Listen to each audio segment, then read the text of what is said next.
Alors allons-y. L'optique ondulatoire, c'est donc la partie de l'optique qui ne s'intéresse plus à la propagation des rayons, comme l'optique géométrique et la formation des images, disons, mais plutôt au contraire les limites à la formation d'images. Et il y a deux grands phénomènes dans l'optique ondulatoire qu'il nous faut étudier un peu en détail.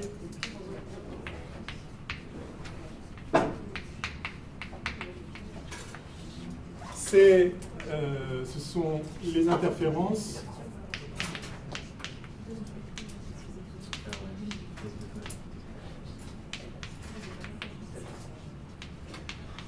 et la diffraction. Alors, les deux, on les présente séparés, mais l'une ne va pas sans l'autre. Il n'y aurait pas d'interférence, il n'y avait pas de diffraction, et les figures de diffraction sont essentiellement des figures d'interférence. Donc, on va essayer de préciser un peu ça. Tout ça s'appuie sur le fait que la lumière est en fait associée à des ondes, les ondes électromagnétiques. Donc on a vu ça à la fin du cours d'électromagnétisme.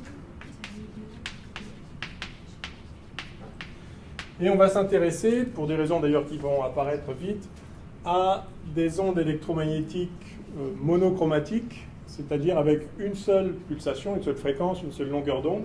Donc je vous rappelle en deux mots la structure des ondes électromagnétiques qu'on avait obtenues. Donc à partir des équations de Maxwell, ρ de B, R de E, div de B, div de E, vous les connaissez par cœur maintenant. Vous pouvez acheter le t-shirt où elles sont marquées, comme ça. Je suis pas sûr qu'on les Ah non, peut-être pas. Donc à partir des équations de Maxwell, on obtient l'équation d'onde, vous vous rappelez, delta par exemple pour le champ E, moins 1 sur C2, D2E sur dP2, égale 0, et il y a la même équation d'onde, donc avec le paramètre C ici, qui apparaît donc comme une vitesse des ondes électromagnétiques, on l'appelle la vitesse des ondes, la vitesse de la lumière, qui est 1 sur racine de epsilon 0, mu 0, les constantes qui interviennent en électromagnétisme. Donc cette équation d'onde vaut pour E, vaut pour B, etc. Donc, et on a vu que les solutions, il y a des solutions simples, générales de cette équation, qui sont les ondes planes monochromatiques.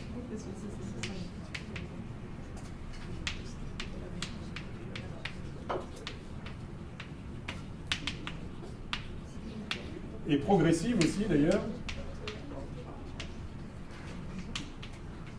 On note ça parfois au ppm. Donc l'idée, c'est que vous avez le champ E qui s'exprime, enfin toutes les grandeurs qui oscillent, on va dire ça comme ça, tout ce qui oscille,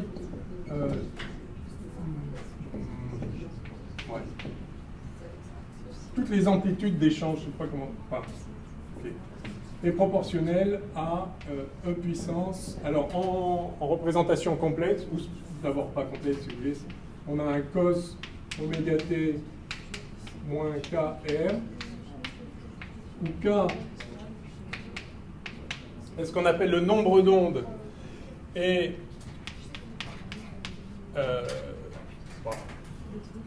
je vais l'appeler KU, où U est la direction de propagation, donc K c'est le vecteur d'onde orienté dans la direction de propagation de l'onde. Les plans d'onde sont orthogonaux en direction de propagation. Et ce K, il suffit de voir ici, la norme de K ici, c'est 2π sur lambda. Pareil, et oméga, si vous voulez. Donc ça, c'est le nombre d'ondes, pardon, le vecteur d'onde, le nombre d'ondes, et oméga, c'est la pulsation qui est reliée à la fréquence de manière évidente, qui est reliée à la période comme oméga égale 2π sur t, parce que si petit t augmente de grand t, eh bien, la phase augmente de 2π, ça ne change pas le cosinus, donc on a bien une fonction périodique de période grand t ici, 2π sur oméga, et on peut le relier du coup évidemment à la fréquence comme oméga égale 2π. Donc ça, normalement, vous avez bien ça en tête, et les équations de Maxwell font que si on veut que ça soit une solution, il faut qu'on ait la relation dispersion oméga égale kc. Ce qu'on a vu aussi sur la structure des ondes électromagnétiques, c'est que les ondes étaient transverses, C'est-à-dire que si vous avez une direction de propagation comme ceci, U, eh bien vous avez nécessairement le champ E et le champ B qui sont dans le plan orthogonal à la direction de propagation. Et en plus, B est orthogonal à E, et on a la relation B égale U vectoriel E sur C. Donc ça, c'est la relation structurelle, si vous voulez, des ondes électromagnétiques. E est orthogonal à la direction de propagation et B aussi, et en plus orthogonal à E. Donc il y a un trièdre direct U, E, B. OK? Et en norme, la norme de E, c'est donc la norme de B fois la norme de C. E égale BC, en norme, pour une onde électromagnétique. Bien. Alors,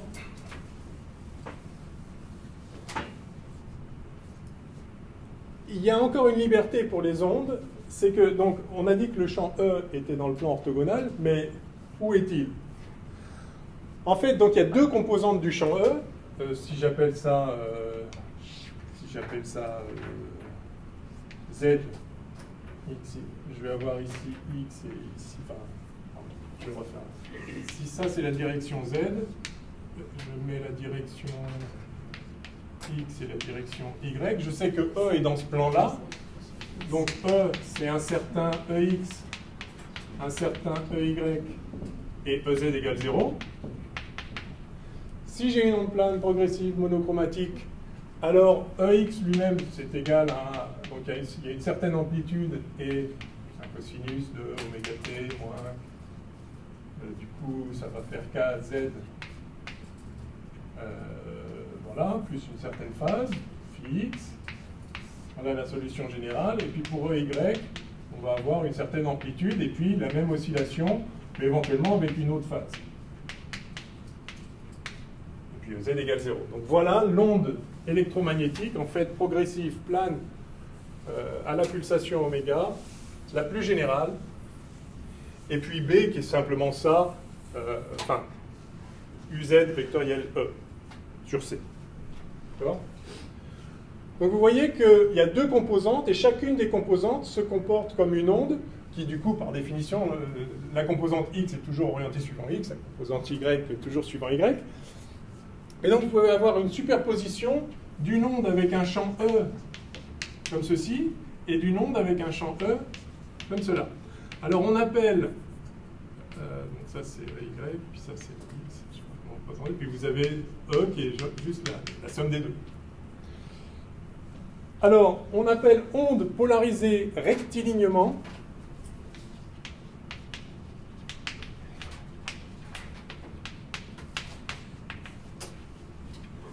une onde pour laquelle la direction du champ E ne change pas.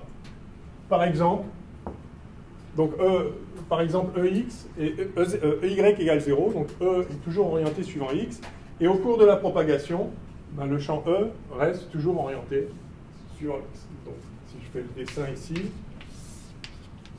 en fonction, donc au cours de la... Enfin, à un instant donné, si vous voulez, la structure du champ électrique, elle est comme ceci, elle est sinusoïdale de période de période de pi sur k, hein, lambda égale 2pi sur k. En cet endroit-là, vous avez le champ E comme ça, ici comme ça, ici comme ça, ici comme ça. Enfin, ça fait un cosinus ou un sinus, ça dépend de la phase. Donc voilà, à un instant donné, la structure du champ E, enfin la distribution du champ E dans l'espace. Et si vous revenez à l'instant suivant, bah, ça se sera décalé. En fait, cette onde de champ électrique se propage comme ceci. Et puis vous pouvez donc avoir une polarisation, ça c'est une polarisation suivant X. Polarisation rectiligne suivant X, suivant UX. E est toujours proportionnel à X. Et puis vous pouvez avoir une onde polarisée rectilignement suivant Y. X, Y. Et vous allez avoir à ce moment-là une enveloppe comme ceci. Je ne sais pas si ma perspective va être bonne. J'espère que vous voyez ce que je fais ici. vous avez le champ E qui est toujours oscillant, avec toujours la même pulsation, enfin, la même longueur d'onde, d'accord? Et le champ E est toujours orienté suivant UY cette fois. OK? Et puis, vous pouvez avoir n'importe quelle combinaison de ces champs-là, c'est-à-dire une certaine amplitude fois ça, plus une certaine amplitude fois ça. C'est exactement ce champ-là qui est général. Et alors, suivant le déphasage entre les deux, alors soit suivant les amplitudes de chaque composante et les déphasages entre les composantes, le champ E va évoluer dans l'espace et dans le temps de façon différente.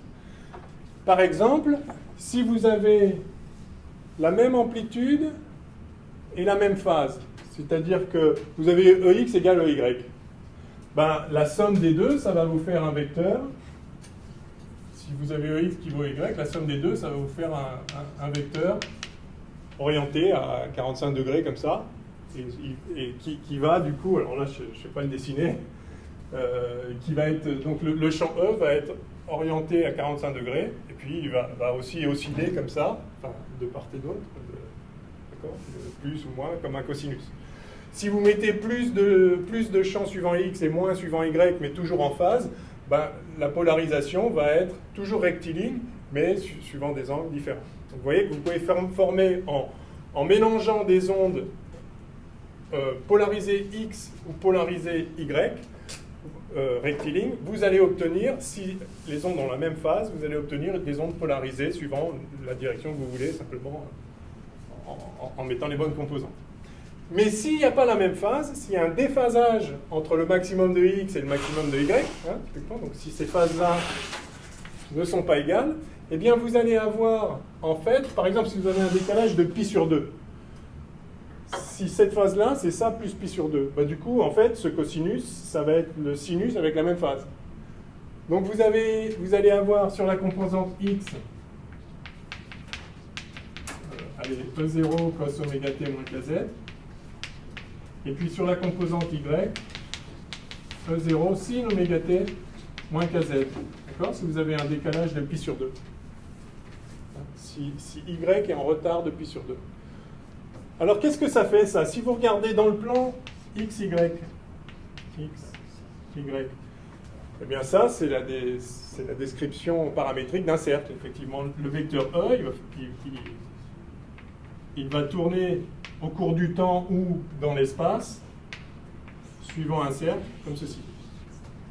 Donc le champ E, il va osciller bien sûr en amplitude comme il se doit, mais sa direction va tourner avec la propagation. Est-ce que vous voyez tout ça? Le champ E, qui est toujours perpendiculaire à la direction de propagation, rien ne contraint a priori sa direction. Donc polarisé rectilignement, ça veut dire qu'il a une direction et il la garde. Et là, si vous avez un décalage de pi sur 2, eh bien, le champ E va se propager en tournant comme ceci. Alors il peut tourner dans un sens. Si c'est Y qui est en retard sur X, il tourne comme ça. Si c'est Y qui est en avance sur X, il va tourner dans l'autre sens. Alors on appelle polarisation circulaire gauche s'il tourne par rapport à la règle du tire-bouchon dans le sens gauche, pas dans le sens normal. D'accord? C'est dans la direction de propagation. Non, à vrai dire, je ne suis pas sûr, mais je pense que oui. Vous croyez que c'est quand on... Non, je suis quasi sûr. Oui, je n'ose pas dire je suis sûr, parce qu'on peut toujours se tromper. Mais non, je crois que c'est quand on regarde vers soi, c'est circulaire droite si ça tourne dans le sens trigonométrique. Mais du coup, ça veut dire que si ça vient vers nous, le sens trigonométrique, c'est celui-là. Et donc, ça veut dire que ça tourne comme ça, ce qui est bien le sens direct. Donc, circulaire droite, si ça s'enroule autour de la direction de propagation dans le sens normal. Droit, c'est comme une base directe, enfin, dans le sens du tire-bouchon, dans le sens de la convention standard. Et circulaire gauche, si ça tourne dans l'autre sens. Alors, j'ai pas le temps de vous faire toute l'explication, sinon il y en a pour 1 heure, hein, mais ayez ça en tête, c'est que c'est simplement le fait qu'il y a deux composantes au champ E, et pas trois, puisqu'on sait que c'est une onde transversale. Donc, ça pourrait être soit une, soit l'autre, mais aussi n'importe quelle combinaison des deux.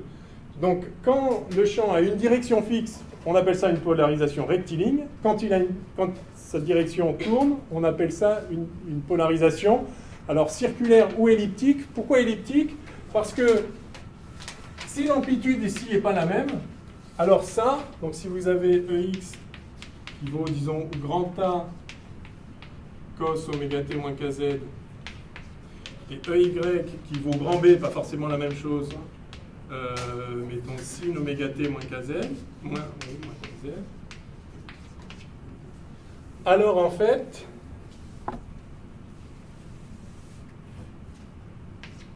la trace du vecteur E dans le plan XY, ça va être un truc qui est comme ça, quoi. Avec ici grand A, hein, quand ça vaut 1, ça vaut 0, et ici grand B. Donc c'est pas forcément un cercle. C'est un cercle si c'est la même amplitude, et sinon c'est une ellipse. Alors comment on peut aussi obtenir évidemment une ellipse qui n'est pas sur l'axe X, enfin qui n'a pas pour grand axe X et Y, qui est une ellipse en biais si vous voulez, mais ça c'est juste une question de changement des origines. Hein. C'est si vous avez en fait un déphasage qui n'est pas pi sur 2, mais autre chose. Donc si le déphasage est 0 ou pi, vous avez une polarisation rectiligne. Si c'est pi sur 2 et que c'est la même amplitude, c'est parfaitement circulaire. Et sinon, ça fait une ellipse, il faut regarder. C'est ça qui, si on avait le temps, on regarderait tous les cas en détail, mais bon. Sachez au moins que c'est ça qui se passe. Il faut regarder dans le plan XY l'équation paramétrique. Si vous la regardez avec une phase ici, voilà, vous mettez cos et vous mettez une phase, et vous regardez, comme ça, c'est une équation paramétrique de l'extrémité du champ E dans le plan XY. Et vous regardez au cours du temps, en fonction de la phase, des amplitudes, vous regardez la trajectoire que suit cette extrémité. Et ça vous donne la polarisation. Donc sachez qu'il y a deux polarisations, il y a deux états indépendants de polarisation, la composante X ou la composante Y, par exemple, donc polarisée verticalement ou horizontalement, disons, ou bien circulaire gauche et circulaire droite, mais ça ne fait pas quatre états indépendants, c'est-à-dire qu'on obtient les polarisations circulaires par combinaison des polarisations rectilignes. Et inversement, on obtient les polarisations rectilignes par combinaison, superposition des polarisations circulaires. Donc il y a deux états de polarisation, si vous voulez, fondamentaux, mais en les combinant, on peut obtenir toutes les polarisations possibles et imaginables. Alors, c'est indispensable de parler de ça quand on fait des interférences, parce que ce qu'on va faire interférer, c'est l'amplitude du champ électrique provenant de deux ondes. Mais si les champs électriques des deux ondes ne sont pas collinéaires, vous ne pouvez pas les ajouter simplement. Il faut ajouter les vecteurs champs électriques. D'accord ? Si vous avez deux sources qui vous envoient des ondes en un point, vous allez avoir en ce point-là le champ électrique de la première onde plus le champ électrique de la deuxième onde. Et donc, normalement, il faut additionner le champ électrique de chacun, c'est-à-dire les vecteurs champs électriques de chacun. Et donc, suivant comment ils sont orientés, s'ils sont parallèles, les amplitudes vont s'ajouter. S'ils sont orthogonaux, ça va faire suivant leur amplitude, ça va faire un champ dont l'amplitude ne sera pas la somme des deux, quoi. C'est juste une somme vectorielle, c'est pas pareil. Donc il faut faire attention à ça. Alors, en général, quand on fait des interférences, on suppose que l'amplitude du signal est un scalaire. C'est-à-dire qu'on oublie que c'est un vecteur. Mais il faut faire attention, ceci n'est possible que si, grosso modo, les champs électriques qui viennent des deux ondes sont quand même à peu près alignés, parce que sinon, vous ne pouvez pas simplement ajouter les amplitudes. Alors, dans les situations pratiques où on observe proprement des interférences, c'est quasiment le cas que les champs électriques sont alignés, sont parallèles. Mais pour ça, il faut, pour pouvoir en fait négliger ce problème de polarisation qui fait que le signal à ajouter, c'est pas l'amplitude mais c'est le vecteur, il faut en fait que les deux ondes qui interfèrent ait au moins le même état de polarisation. Si vous faites interférer une onde polarisée verticalement comme ça, avec une qui est verticalement comme ça ne va juste pas le faire. Pareil, si vous faites interférer une onde qui est polarisée comme ça et une autre qui est polarisée circulairement, bah, quand elles sont comme ça, pendant qu'elles sont en phase, disons dans la même direction, ça s'ajoute, mais un peu plus tard ou un peu plus loin, l'onde circulaire, bah, elle va être dans l'autre sens, et au contraire, faudrait soustraire les amplitudes et pas les ajouter. Donc vous voyez qu'on n'observera pas de figure d'interférence si on ne fait pas interférer deux ondes qui ont le même état de polarisation. Alors ça, c'est très important, et il y a d'autres conditions indispensables pour l'observation d'interférence, et on va les passer en revue rapidement à partir de l'étude générale des interférences à laquelle on va procéder maintenant. Donc, interférence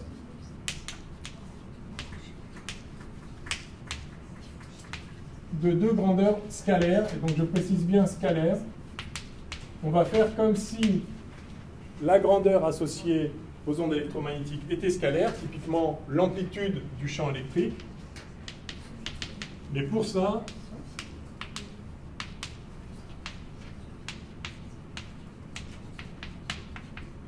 il faut qu'on soit dans le même état de polarisation.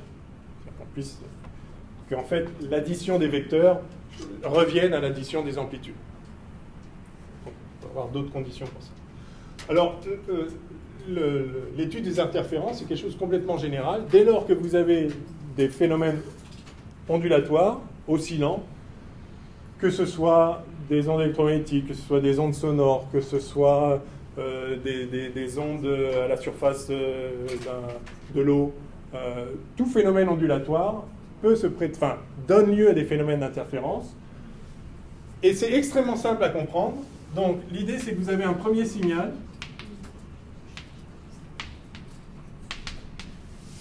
S1 avec une certaine amplitude, on va dire A1 cos oméga. Alors, je vais faire le cas général tout de suite pour gagner un peu de temps. Donc, A1 cos oméga 1t moins...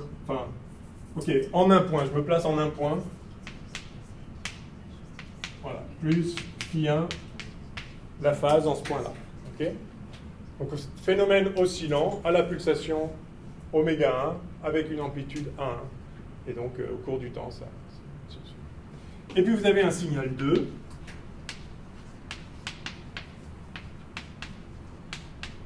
Au même point, qui est aussi un phénomène, donc un signal oscillant, avec sa propre fréquence aussi.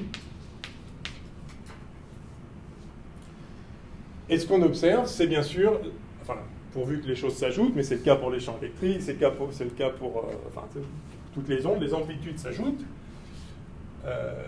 Et donc, on observe simplement la somme des deux. S au point M, c'est S1 de M plus S2 de M. Et donc, c'est la somme de ces cosinus. Donc, ça fait ce que ça fait. Allons-y. Alors, on peut passer en complexe. On passera en complexe après, si vous voulez. On passe en complexe. Allez. Vous êtes à l'aise avec la somme des cosinus? Cos A plus cos B, ça fait quoi?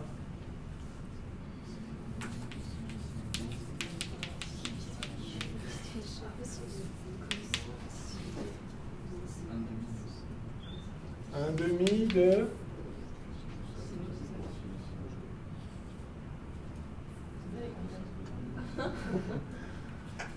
Alors, si on a A plus B et là A moins B, ça fait cos A, cos B moins sin A, sin B. Et ça fait cos A, cos B plus sin A, sin B. Donc, cos A, cos B... Donc, ça fait, au contraire, ça fait 2 cos A, cos B.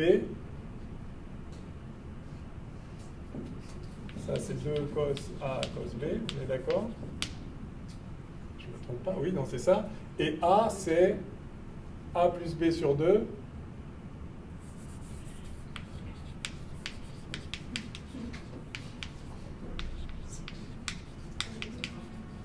Cos A moins B sur 2. Ça?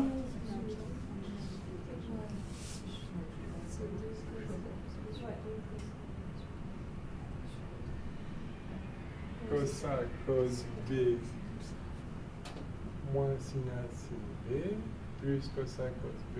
Ouais, c'est ça? Ouais? C'était les vacances, mais quand même. C'est ça, non? Oui, c'est ça. Allez. On verra si ça donne pas ce qu'il faut à la fin. Mais bah, ça a l'air d'être ça. On vérifie pour un... Non, allez, c'est ça. Donc ça nous fait... Oh. Alors, sauf... Ah non, mais c'est pas ça qu'il faut faire. Ah, c'est S au carré. Ah oui, non, parce qu'ils n'ont pas la même... ils ont pas la même amplitude. Pardon. Ça va nous servir quand même. Mais si on veut faire la somme des deux... Bon, allez, on va passer en complexe alors, tant pis. Non, mais normalement, c'est quand on calcule S au carré que ça fait le terme d'interférence. Oui, mais oui, enfin... non, enfin, vous allez voir. A2...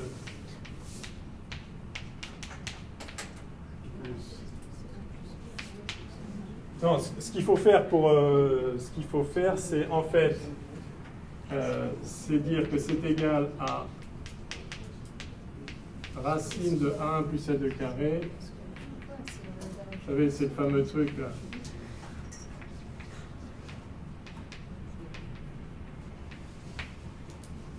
Voilà, et ça, faut dire que c'est le cos d'un truc, ça le sin d'un truc, et ça fait le cos global. Mais ça me paraît trop compliqué, on va passer en complexe, donc excusez-moi. Je vais représenter la grandeur complexe S1 de t comme étant simplement A1 E puissance I oméga 1t plus phi, et puis S2, donc ça c'est la technique standard, hein. La vraie grandeur, c'est la partie réelle de cette grandeur complexe qui, on a déjà vu ça plein de fois en électrocinétique et ailleurs. Et donc, le signal total, c'est la somme des deux.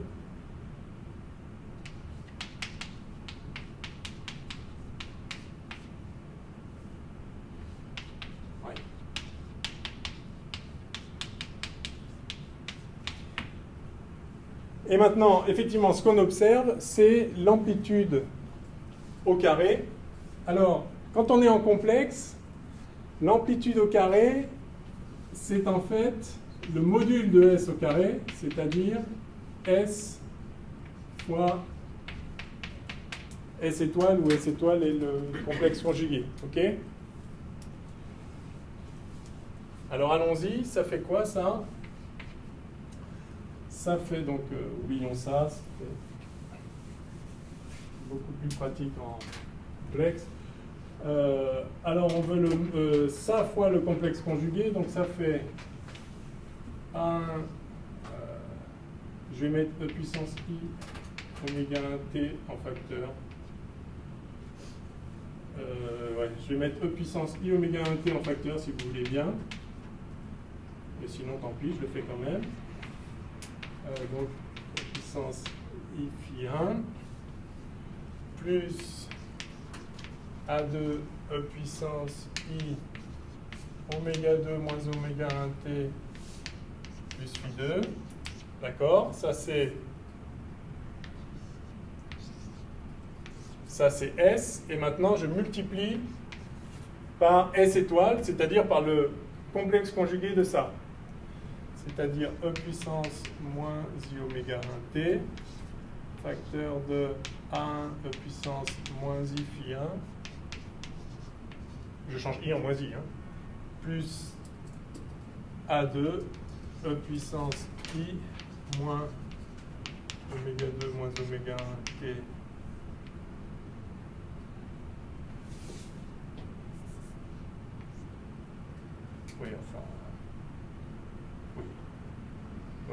moins I en facteur. Voilà, plus phi 2. Ok. Et alors maintenant, on écrit. J'aurais dû le faire avec la même amplitude pour commencer, mais bon, c'est pas grave. Voilà, donc c'est juste ce produit. Alors, ça fois ça, ça fait 1. D'accord, hein, c'est la norme de puissance, enfin, le module de puissance I oméga t, c'est 1. Donc finalement, on a le module au carré de S qui vaut. Alors, il y a ce terme-là. Je devrais avoir ici 1 étoile. Non, mais on va dire qu'ils sont. Enfin, vous voulez qu'ils soient réels ou pas? Voilà. Si on va prendre l'amplitude réelle, et puis s'il y a une phase, c'est inclus là-dedans. Hein, pour que c'est réel, pas besoin de mettre un étoile. Sinon, ça ne change rien. Donc j'ai un A1 carré pour ce terme-là. Ça fois ça, ça fait un A1 carré. D'accord? Plus ça fois ça. Alors, plus A1, A2, E puissance I. Alors j'ai phi 1 moins ce truc-là. Donc phi 1 moins phi 2 moins oméga 2 moins oméga 1 t. D'accord, ça c'est ce terme-là. Et puis ensuite j'ai celui-là. Donc c'est à nouveau plus A1, A2, E puissance I. Alors on a dit ça plus ça, donc ça fait donc moins I phi 1 moins phi 2, hein, c'est I phi 2 moins phi 1. Donc, moins I phi 1 moins phi 2. Et puis E puissance I oméga 2 moins oméga 1 t.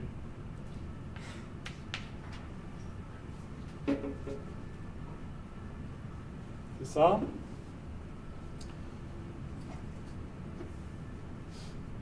Enfin, ou si vous voulez plus. D'accord. Donc en fait, c'est exactement l'opposé de celui-là. Plus le dernier terme, c'est A2 fois A2, et puis ça, c'est la même phase en complexe conjugué, donc ça fait plus A2 carré. OK? Donc vous reconnaissez ici A1 carré, plus A2 carré, plus le terme d'interférence, justement, qui vaut A1, A2.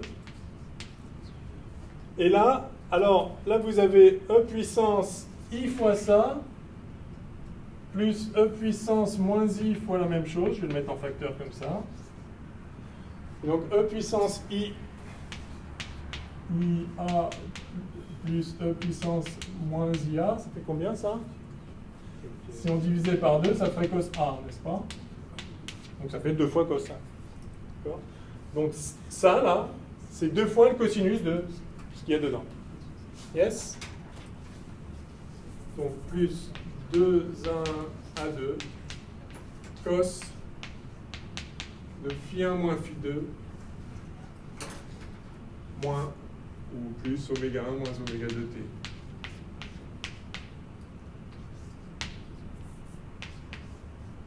Voilà.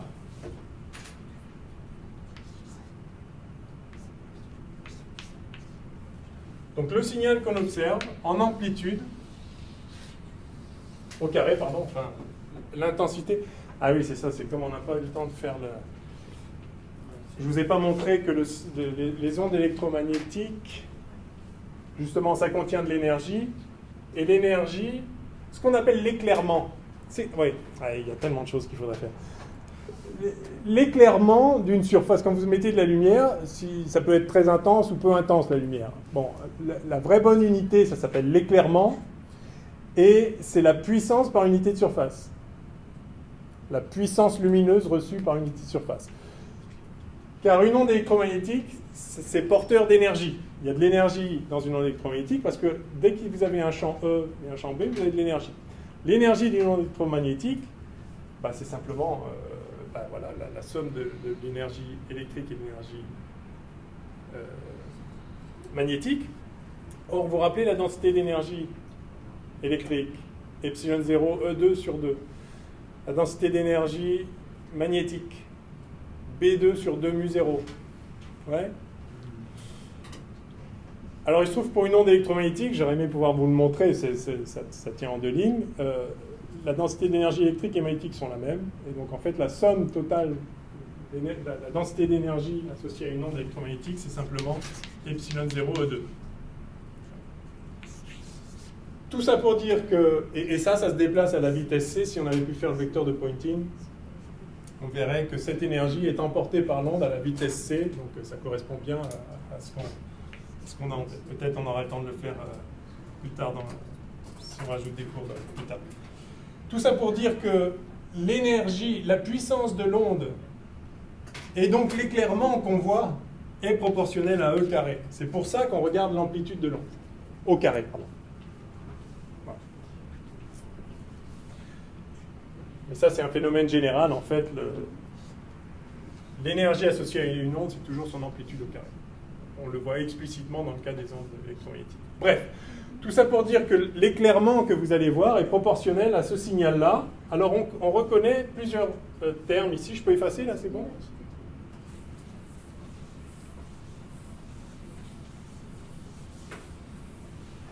On reconnaît ce terme-là, qui n'est rien d'autre que l'amplitude au carré de la première onde.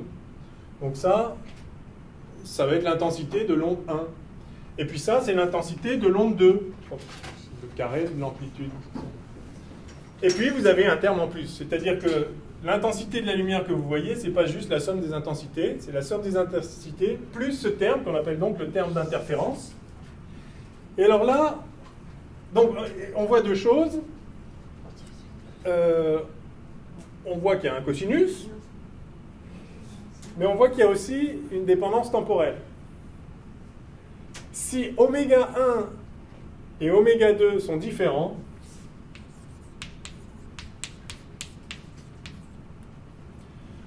ce terme va osciller.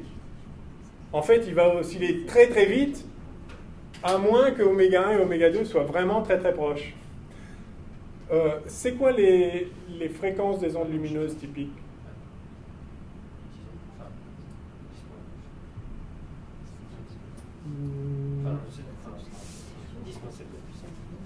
Oui, alors, d'accord. Donc, si vous vous souvenez effectivement de la longueur d'onde, lambda de l'ordre de, donc, de 0,4 à 0,8 microns, disons 0,06 microns, allez. 0,6 micromètres. Donc, que vaut la pulsation oméga? On va dire la fréquence. C sur lambda, hein. Donc c'est 3, 10 puissance 8 mètres par seconde, divisé par, donc ça c'est 6, 10,7 mètres. Hein. Et donc ça fait à peu près 1,5, donc 5, 10 puissance 14 Hertz. D'accord? Alors 10 puissance 14, 14 c'est 9 plus 5, donc ça fait 100 000 milliards. Donc, 500 000 milliards de fois par seconde, le champ il oscille.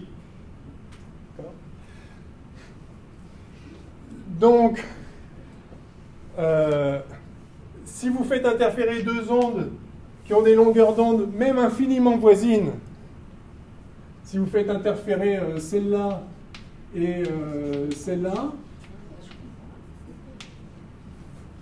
ça va encore osciller des milliards de fois par seconde. D'accord ? Cette différence de fréquence va être, vous voyez, de l'ordre de 10 puissance 3 fois moins. Alors au lieu de 100 000 milliards de fois par seconde, ça va être juste 100 milliards de fois par seconde.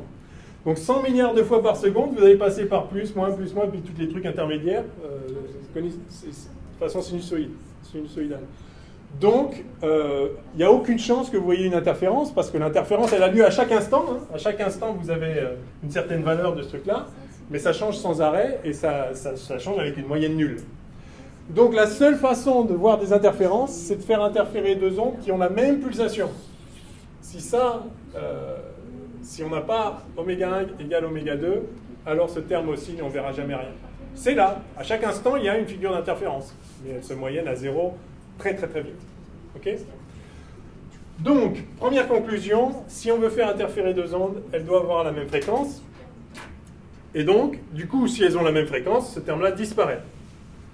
Alors là, ça devient très intéressant, puisque maintenant vous avez quelque chose qui est stable, une intensité qui va être au point M qui va être stable dans le temps, bien que le champ oscille en permanence au cours du temps, l'amplitude du signal ici ne va pas être modulée par la différence des pulsations, mais va simplement avoir cette valeur-là. Alors il y a une autre condition capitale pour voir des interférences, c'est que φ1 moins φ2 soit constant. Parce que, exactement pour la même raison, si φ1 moins φ2 varie dans le temps,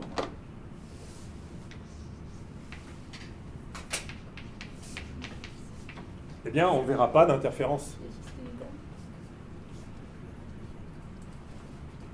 Mais qu'est-ce que c'est que cette phase? φ1 et φ2, c'est la phase de l'onde. Enfin, φ1, c'est la phase de l'onde 1, φ2, c'est la phase de l'onde 2.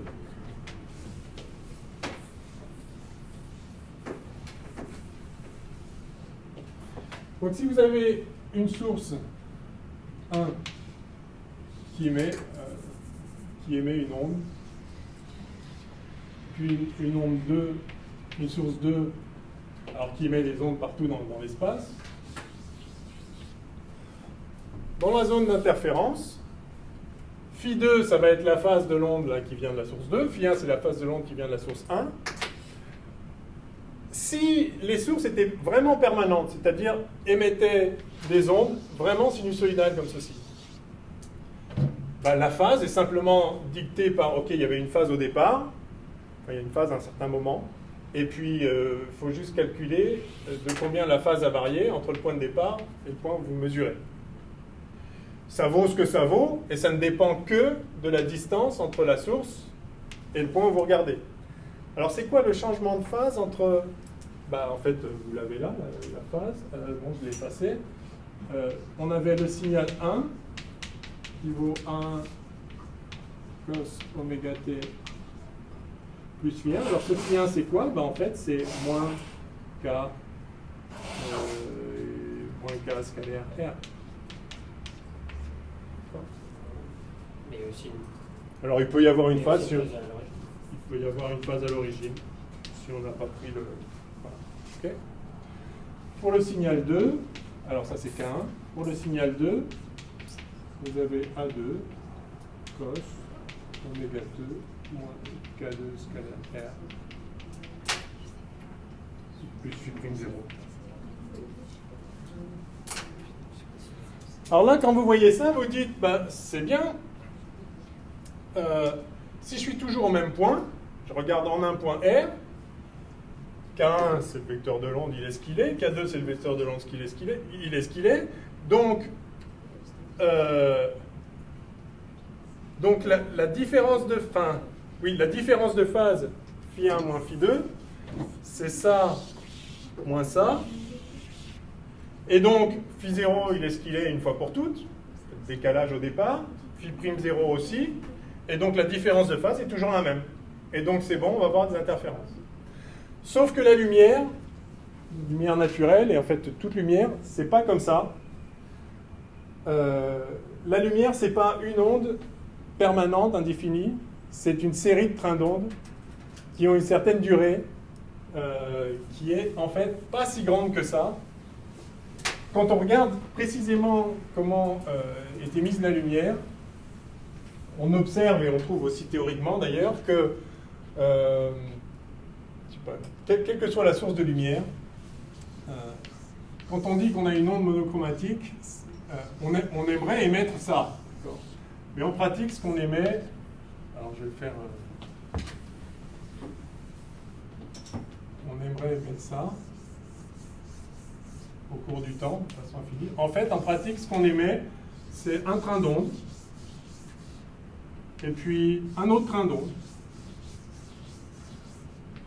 et puis un autre train d'onde, etc. Alors ça s'appelle un train d'onde.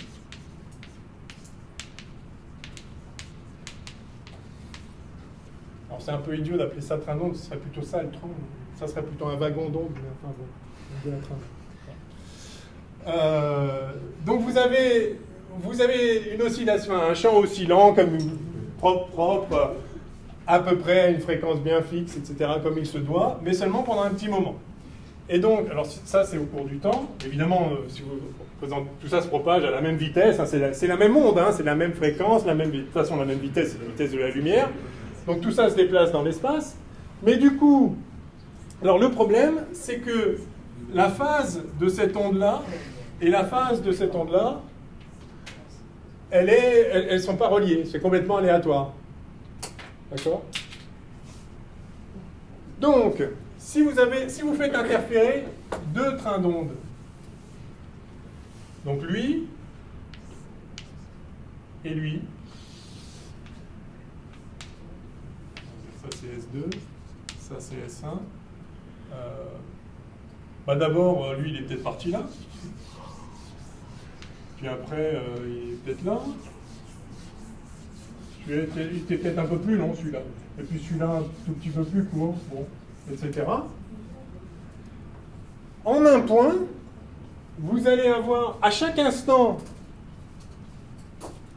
vous avez ce signal-là avec le phi0 correspondant au train d'onde que vous êtes en train de voir, celui-là avec le phi'0 qui correspond au train d'onde que vous êtes en train de voir, et donc la différence des deux sera la même. Oui, mais si vous passez, quand vous allez passer au train d'onde d'après, celui-là aura un nouveau phi0 aléatoire, celui-là aura un nouveau phi'0 aléatoire, et la différence des deux, il n'y a aucune raison que ce soit la même que la différence des deux phi'0, phi'0 du train d'avant. Et donc à chaque nouveau train d'onde, vous avez une nouvelle différence de phase en fait. Alors si le train d'onde dure 1 heure, pendant 1 heure, vous allez voir exactement la même différence de phase. Et si ça dure qu'une seconde, toutes les secondes, ça va changer la différence de phase. Et donc ça va changer la figure d'interférence. Ça va changer ce terme-là. Alors le problème, c'est que dans la lumière naturelle, et même avec un laser, dans la lumière naturelle, les trains d'onde, c'est plutôt de l'ordre de 10-6, 10-7, voire 10-9 secondes. Donc en tout cas, au moins 1 million de fois par seconde, cette différence de phase va changer. Donc on ne verra jamais rien, c'est sûr et certain.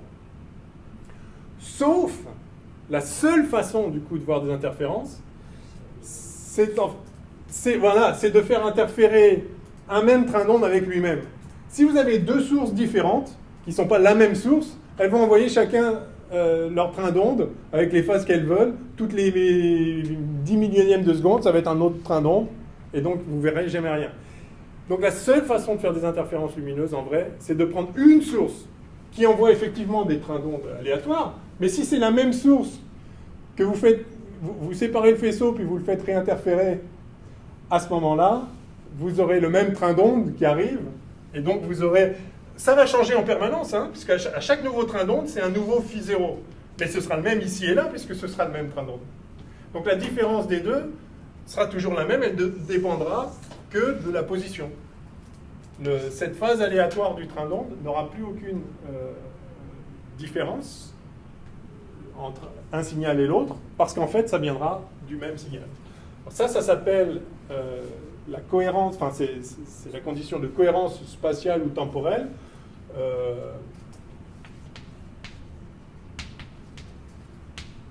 Alors, cohérence temporelle, c'est plus clair dans la façon dont je l'ai présenté ici. Cohérence temporelle, c'est que... Alors, d'abord, il faut que ce soit... il faut que ce soit le même train d'onde, voilà.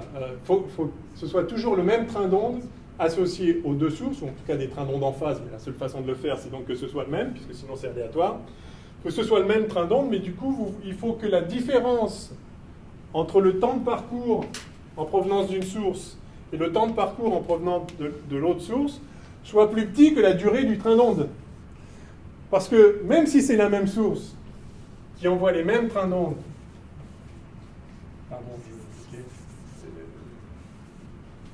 exactement les mêmes, d'accord, etc. Et voilà, sur les mêmes périodes. Si le premier signal, met plus de temps à arriver, quand celui-là arrive, celui-là sera que là. Et donc vous allez faire interférer ça avec ça. Et puis un peu plus tard, du coup c'est lui qui va interférer avec lui. Et puis après lui avec lui. Et du coup la différence de phase entre un signal et l'autre sera jamais la même. Sera la même pendant un train d'onde, Mais le train d'onde d'après, vu que ce n'est pas finalement le même train d'onde qu'intervient, ce n'est pas le même wagon d'onde qui interfère, ça ne fonctionne pas. Vous voyez? Oui? Yes? Même ceux qui disent rien? Bon, d'accord. Donc, on résume.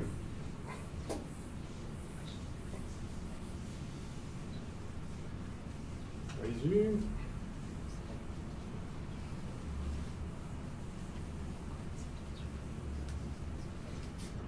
Le principe de l'interférence, c'est qu'on additionne deux signaux, le carré de deux signaux, c'est le carré de l'amplitude. On additionne les amplitudes et on prend le carré. Ça donne ça, à condition que... Donc les conditions...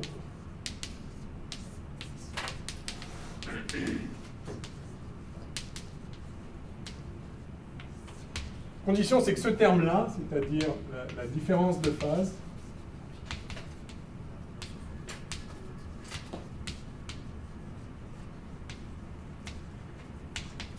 entre les deux signaux,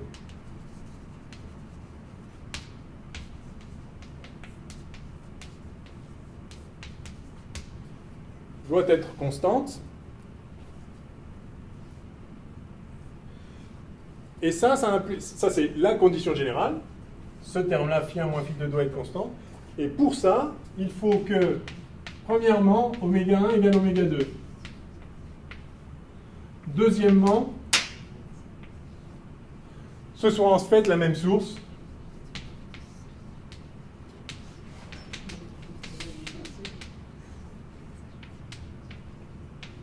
Pour que ce soit les mêmes trains d'onde,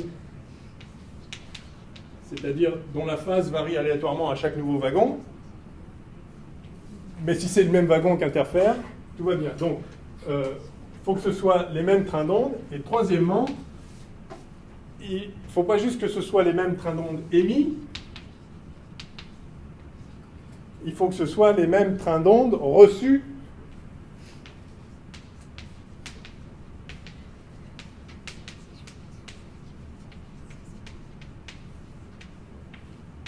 à chaque instant.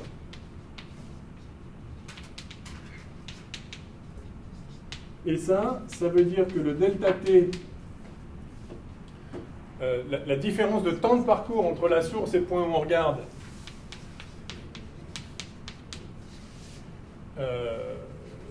l'interférence, il faut que ce train d'onde soit petit, si possible nettement plus petit que la durée du train d'onde.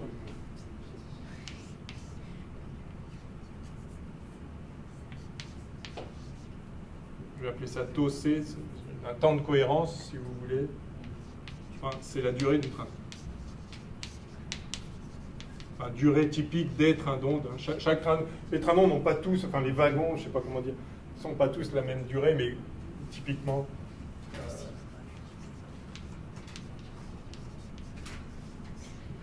La durée caractéristique des trains d'onde.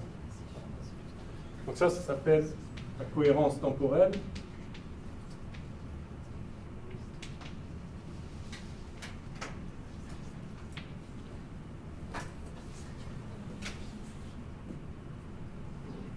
Oui. Je croyais que la condition 3, quand on a ça, je croyais que c'est ce qu'on appelait la cohérence spatiale.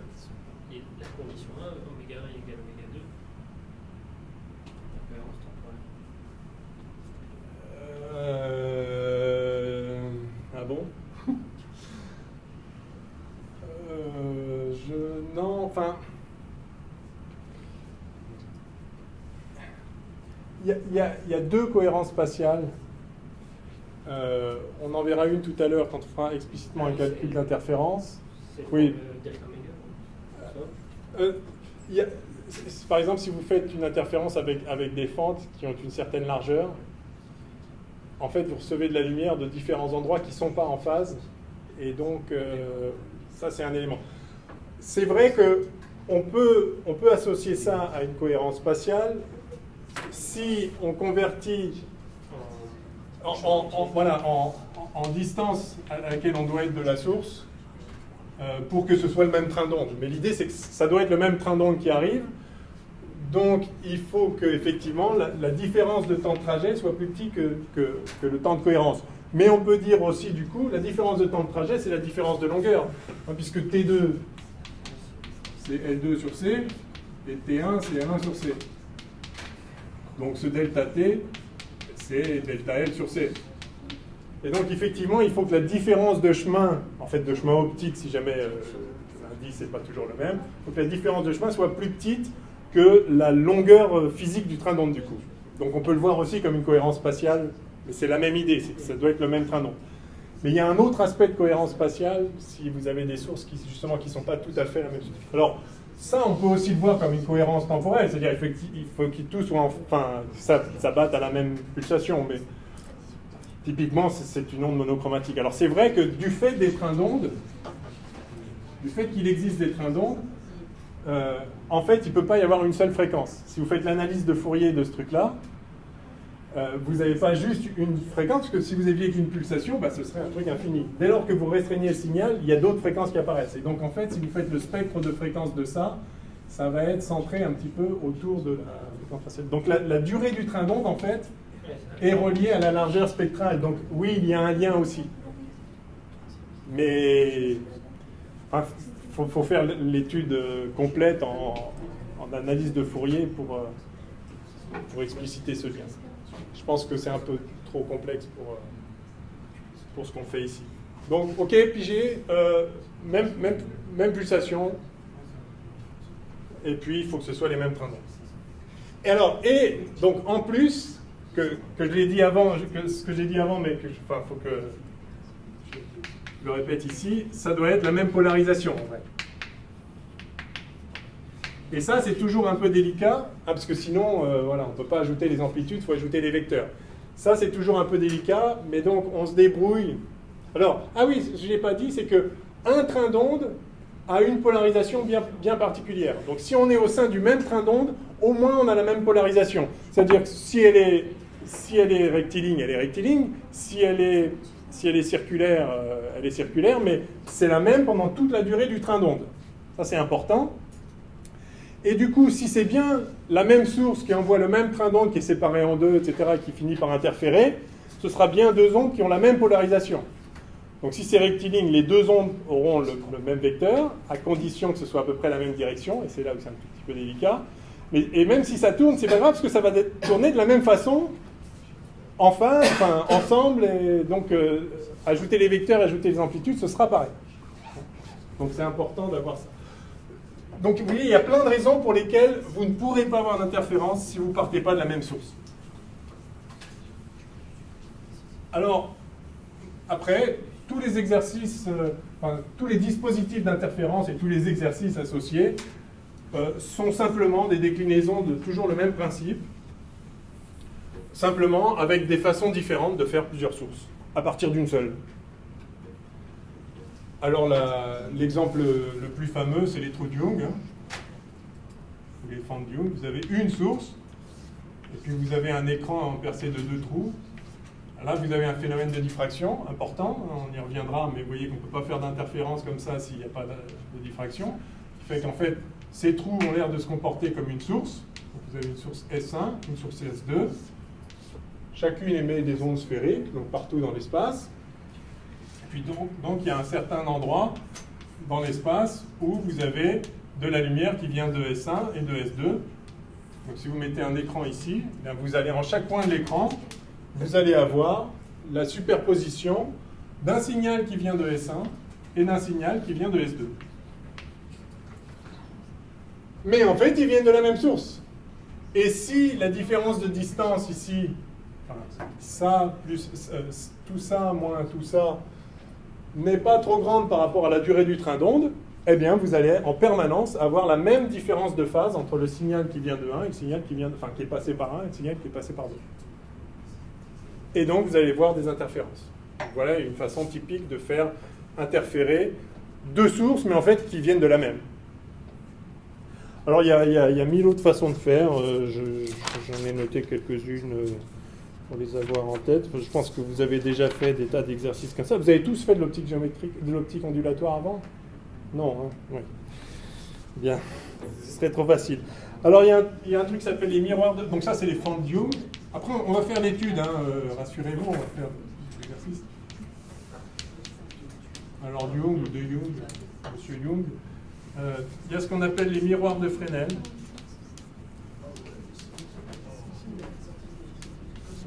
Vous vous rappelez, ceux qui ont vu ça, vous avez un miroir comme ça, un autre comme ça, là, donc avec un petit angle alpha, là. Donc ça c'est un miroir, ça s'en est un autre. Puis vous mettez une source ici, là, rasante un peu comme ça. Et donc, il y a le faisceau qui se réfléchit sur le premier miroir, là. Par définition, ça a l'air de venir de la source S1 et 6. Le faisceau réfléchi a l'air de provenir du point image, c'est-à-dire du symétrique. Et puis, il y a le faisceau qui vient se réfléchir là-dessus, là, qui lui a l'air de venir, pareil, du symétrique de S par rapport à ce miroir, S2 là. Donc, tout se passe comme si le faisceau venait d'ici, quoi. Et puis, vous voyez, il y a une région où ça interfère. Et donc, vous avez... vous essayez d'éviter la lumière directe. Voilà. Là, vous mettez... là, il y a un cache, d'accord? Parce que si en plus vous avez la lumière qui vient directement, ça va. Donc, vous avez... en chaque point ici, il y a un rayon... Je vais le faire en... Il y a ce rayon-là, qui interfère, et puis il y a celui-là. Voilà. Donc il y en a un qui a l'air de venir de... Enfin, bref, c'est pas super bien fait. Il y en a un qui a l'air de venir de là, l'autre qui a l'air de venir de là. Donc il y a deux sources effectives, en fait, sauf que ça vient de la même. Et donc les trains d'ondes vont être en phase, ça va être les mêmes, avec la même polarisation, et elles vont avoir la même pulsation, puisque c'est le même train d'onde. Et donc ça va interférer. Donc ça, c'est les miroirs de Fresnel. Alors, il y a un autre truc qu'on appelle le miroir de Lloyd.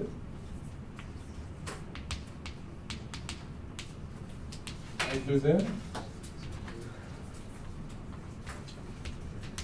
Alors là, l'idée, c'est de faire pareil, mais avec, en fait, un seul miroir, mais justement, cette fois, en faisant interférer directement le faisceau et lui-même. Donc, cette fois, on ne met pas le cache. Et donc, vous avez... un faisceau réfléchi comme ceci, donc qui a l'air de venir du symétrique.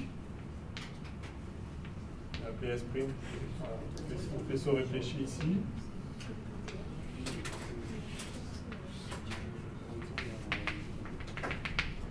Et puis le faisceau direct. Bon, par ailleurs, voilà. Donc ici, là, vous avez par exemple, un rayon direct et un rayon réfléchi. Donc il y en a un qui vient de là, l'autre qui vient de là, en fait, tout se passe comme s'il venait de là. Donc vous avez deux sources, enfin deux rayons en fait. En chaque point, vous avez deux rayons. Et les deux interfèrent. Et donc si la différence de marche, si vous voulez, la différence des longueurs de parcours n'est pas trop grande par rapport à la cohérence spatiale du train d'onde, ou la différence de temps par rapport à la cohérence temporelle du train d'onde, à ce moment-là, ça va interférer de façon consistante, c'est-à-dire il y aura toujours la même différence de phase, et vous allez voir des interférences. Bon, ça c'est les miroirs de l'œil. Après, vous avez le biprisme de Fresnel. Vous vous rappelez celui-là? Non?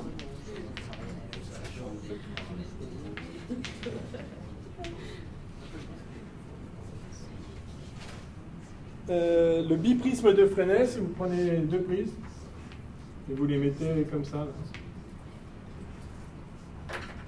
avec un angle A ici. On n'a pas refait le prisme, je crois, en optique géométrique, mais on peut montrer que ça fait une déviation des rayons. Donc si vous avez une source ici, là, les rayons sont... Là, c'est simplement de l'optique géométrique. Les rayons sont déviés vers la base d'un angle D qui vaut... Je crois que c'est plus, je l'ai noté parce que je ne sais jamais. Oui, c'est A fois N-1, c'est ça. Bon, c'est l'optique géométrique, ça se montre si N est l'indice du prisme. D'accord ? Et donc, en fait, les rayons ont l'air un peu de provenir de ici. Et puis, ceux qui passent par le bas, là, ils ont l'air de venir de là, de S2. Et donc, pareil, avec une source, vous en faites deux, et après, ça interfère. OK ? etc., etc. Bon, on peut calculer la distance entre les sources. Et c'est tout. Ah non, non, la bilentille de billets. Elle est bien celle-là.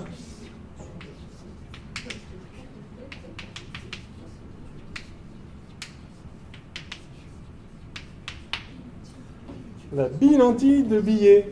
Vous prenez une lentille. D'accord ? Genre une lentille convergente comme ça. Hein, puis vous la cassez en deux. Et puis vous en mettez un bout comme ça. Et puis l'autre bout comme ça, par exemple. Voilà. Puis vous mettez une source là. Alors, c'est une lentille convergente, tout ce qu'il y a de standard. Donc vous faites l'image de S qui va se trouver quelque part par là. Et puis, enfin, par cette lentille. Enfin, plus exactement, quelque part par là. Ça. Et puis vous faites l'image de celle-là qui va se trouver, qui va converger quelque part. Bon, admettons que ce soit à peu près symétrique. Voilà. Vous faites l'image de S par ce bout de lentille, l'image de S par ce bout de lentille. Et puis du coup, ça y est, après, voilà, le faisceau il continue. Hein. Bon, alors, je n'ai pas super bien fait le dessin. Si on continue là, bah, il y a un endroit où ça interfère. Donc, tout se passe comme si ça venait des sources, là, de S1 et de S2. Mais les deux viennent de la même. Bref, il y a 1000 façons de faire deux sources à partir d'une. Il faut juste faire bien attention que le temps de trajet par les deux chemins n'est pas trop grand par rapport à la durée de cohérence de la lumière, de la durée du train d'onde. Et une fois que vous avez fait ça, ben voilà, c'est gagné, hein, il n'y a plus qu'à... Et alors, voilà, il faut aussi toujours s'assurer, donc, pour ces histoires de polarisation, là, par exemple, si vous mettez l'écran trop près, les rayons qui arrivent, ils vont pas avoir la même direction d'arrivée. Donc les champs pourront pas être vraiment parallèles. Donc plus vous êtes loin, mieux c'est. D'accord ? Si le rayon est loin, ces deux rayons-là sont... Vous voyez, si on met l'écran là-bas, bah, les deux rayons ont quasiment la même direction en vrai. Et donc les champs E, comme par ailleurs, dans le plan orthogonal à la direction de propagation, ils ont la même polarisation, parce que c'est le même train d'onde. Mais donc il faut que ces plans dans lesquels se trouve le champ E soient les mêmes. Et pour qu'ils soient les mêmes, normalement, il faudrait que les rayons soient parallèles. Et s'ils sont parallèles, ils ne vont pas interférer. Donc c'est à peu près. Mais plus les rayons sont parallèles quand ils interfèrent, mieux c'est pour le phénomène d'interférence. D'accord ? Bon. Ok. Bah, ça suffit. Ouais, je ferai une autre remarque générale après. On va revenir sur la figure, sur le phénomène d'interférence, et puis on va faire l'application au trou de Young. Et de façon, enfin, on va faire le calcul. Vous allez voir que c'est complètement trivial en fait. Hein. Et une fois qu'on saura faire le calcul pour les trous de Young, c'est exactement le même calcul pour n'importe quel système. Dès lors que vous avez identifié les deux sources secondaires créées par la source primaire, que ces deux sources soient issues d'un dispositif trou de Young ou biprisme de Fresnel ou bilentille de Billet ou ce que vous voulez, vous avez les deux sources, ça va donner la même figure d'interférence. Donc tous les exos ont l'air différents, mais ils sont tous strictement exactement les mêmes en fait. Donc il n'y en a qu'un à faire, et on va le faire, et puis voilà. Enfin, presque. On va peut-être en faire un peu plus d'ailleurs. Alors, je reviens sur quelques propriétés générales des figures d'interférence. Je vais appeler ça comme ça déjà, figure d'interférence.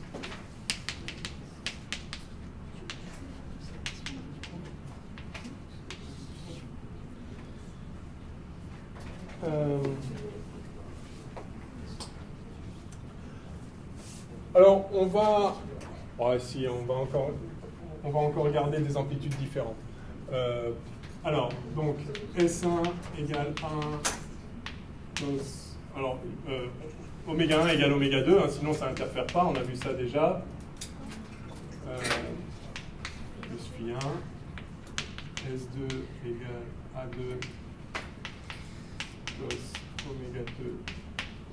oméga t plus phi 2. Et donc, quand on regarde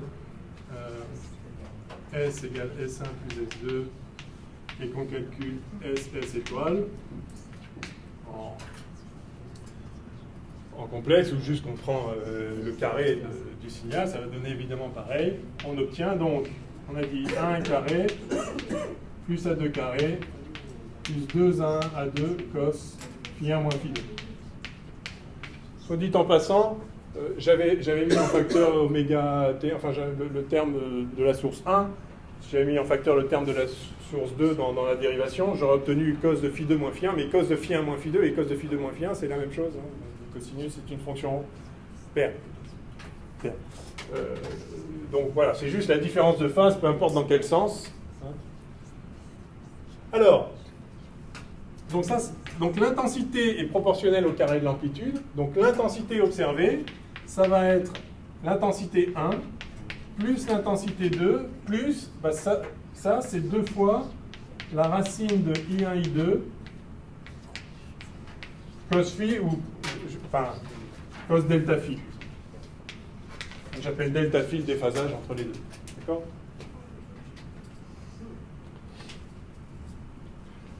Donc vous voyez que ce sera toujours comme ça. Ça ne peut pas être autre chose. Si vous faites interférer deux... Là, je n'ai pas précisé quelle était l'onde. Même que ce soit de la lumière ou des ondes à la surface de l'eau ou du son, deux ondes sinusoïdales interfèrent et donneront toujours exactement ça. J'ai absolument pas précisé ce que c'était que ce signal. Et donc, a fortiori, n'importe quelle interférence lumineuse, quelle que soit la source, quelles que soient les deux ondes qui interfèrent, d'où qu'elles viennent, ce sera toujours cette formule-là et aucune autre. Donc il n'y a vraiment rien de compliqué dans les interférences. La seule chose à faire, c'est de calculer delta phi en fonction de là où on est.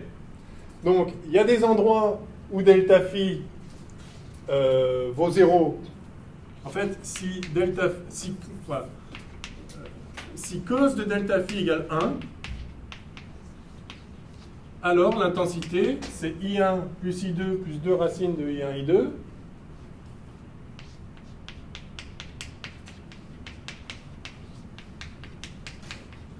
Et ça, vous m'accorderez que c'est égal à racine de I1 plus racine de I2, le tout au carré, c'est-à-dire 1 plus A2 au carré. Yes? Et ça, c'est plus grand que A1 carré plus A2 carré. Donc c'est plus grand que la somme des intensités. Ah oui, parce qu'on ajoute ça avec le positif. Et l'autre cas extrême, c'est que si cos delta phi vaut en fait moins 1, alors I vaut I1 plus I2 moins 2 fois ce truc-là. C'est-à-dire racine de I1 moins racine de I2 au carré. C'est-à-dire A1 moins A2 au carré.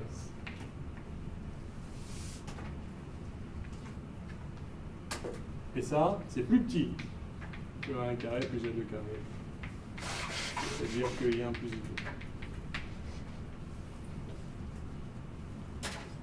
Donc en fonction de delta phi, si je trace l'intensité en fonction de delta phi,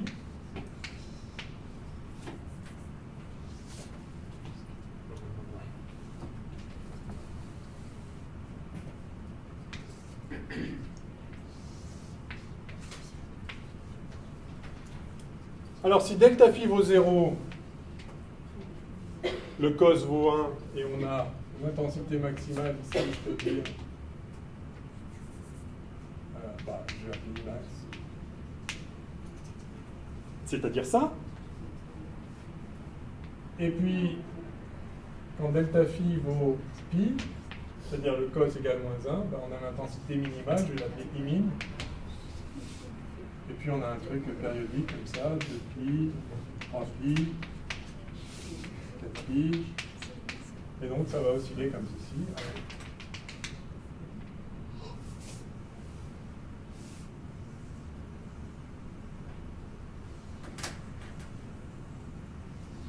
Etc. Donc en termes de déphasage, en fonction du déphasage, l'intensité, il n'y a pas plusieurs figures d'interférence, il n'y en a qu'une. L'interférence, c'est ça. I égale I1 plus I2 plus 2 racines de I1 I2 cos de delta phi. Voilà. La seule chose qui va changer maintenant, c'est comment delta phi varie en fonction des différents points de l'espace. Et ça va dépendre de où sont les sources et de où on est.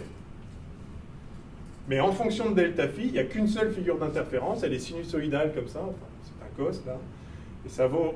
Donc c'est maximal à chaque fois que delta phi est multiple de pi, hein, quand le cos vaut 0. Donc on a Imax si delta phi égale 2pi fois k, avec k... on l'appelle P en fait, parce que K c'est déjà le nombre d'ondes de pi sur lambda, etc. Donc on appelle ça P. Enfin, c'est un entier. Hein, donc en général on note P. P appartient à N. À Z même d'ailleurs, hein, ça peut être négatif, puisque peu importe dans quel sens on le prend. Hein, donc, ça peut être 0, moins 2pi, plus 2pi, moins 4pi, plus 4pi, ce qu'on veut. P. Alors ce P s'appelle l'ordre d'interférence. Je l'écris après. Enfin, je l'écris après. Et on a I min si delta pi vaut pi plus 2p pi.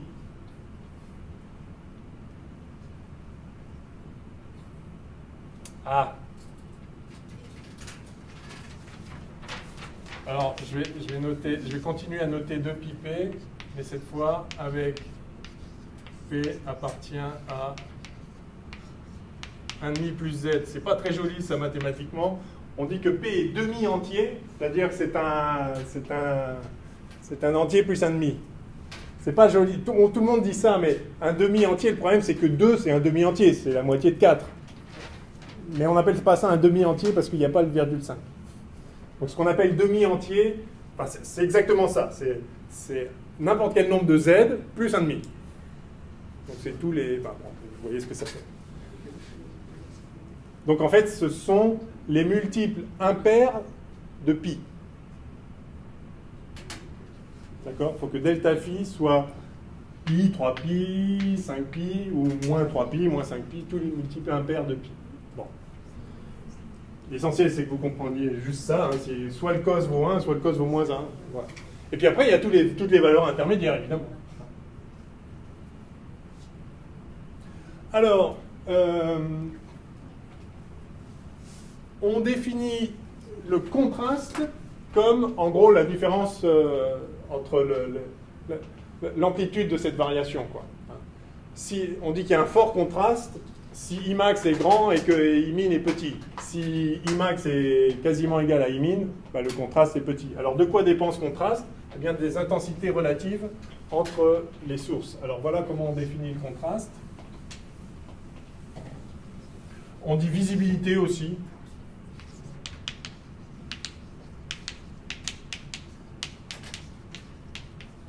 C'est une définition. Hein. Elle vaut ce qu'elle vaut, mais enfin, elle traduit bien ce qu'on veut dire. Donc, par définition, ce qu'on appelle visibilité ou contraste, c'est Imax moins Imin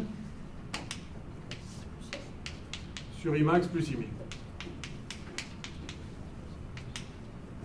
D'accord ? Vous pouvez le voir aussi comme étant Imax moins Imin sur 2 divisé par Imax plus Imin sur 2. C'est-à-dire que c'est cette amplitude-là, Imax moins Imin sur 2, d'accord ? L'amplitude de l'oscillation, divisé par l'amplitude moyenne. D'accord ? Donc la visibilité, c'est ça sur ça. Enfin, pardon, oui, c'est ça. C'est ça sur ça. OK ? Alors, on peut l'écrire là, dans ce cas-là. Ça fait, donc Imax, on a dit que c'était ça, Imin, c'est ça. Bon, enfin, ça fait ça. Okay.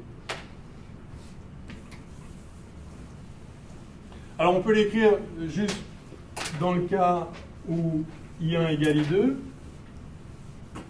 Si on fait interférer deux ondes de même amplitude, ce qui est généralement le cas en optique, hein, Tout simplement parce que sinon, justement, la visibilité est réduite. Oui, parce que si Imin, vous vous rappelez, c'était A2 moins A1 au carré. Oui, c'est ça. Donc si A2 égale à 1, ben, Imin c'est 0. Si vous avez deux ondes de même amplitude en opposition de phase, déphasées de pi, 3pi, 5pi, ben, la somme, ça fait 0. Tout le temps. Donc, si I1 égale I2, eh bien V égale... Oui, ça fait 1, c'est ça. Imax moins rien divisé par Imax plus rien, ça fait 1. Donc la visibilité est maximale. Ça, c'est forcément plus petit que 1, hein, puisque c'est Imax moins quelque chose sur Imax plus quelque chose. Donc ça, c'est entre 0 et 1. Eh bien, ça vaut 1 quand on a la même intensité. Et si on n'a pas la même intensité, bah, plus il y a une intensité qui domine sur l'autre, moins on va voir le contraste, forcément, parce que la modulation sera juste sur la petite partie qui vient s'opposer de temps en temps. Bon, tout ça est très naturel. Hein. Alors, je vais définir l'ordre d'interférence, effectivement.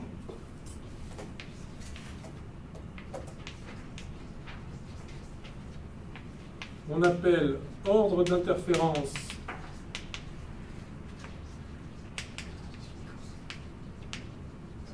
au point M, un point M quelconque. Hein. On appelle ordre d'interférence au point M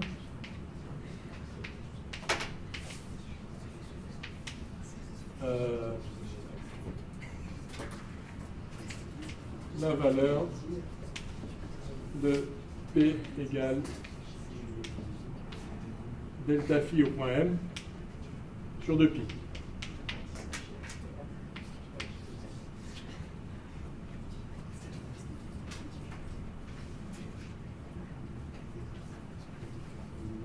OK? Donc,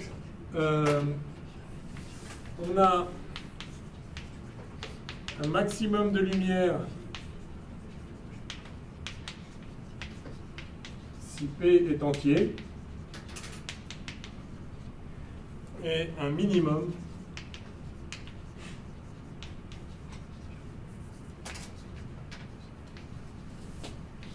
de lumière si P est demi-entier.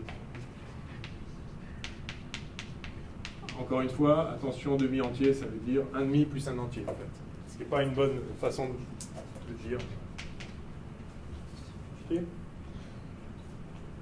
Et sinon, ben, enfin, de toute façon, voilà, enfin, l'intensité qu'on a, c'est, je peux le réécrire ici,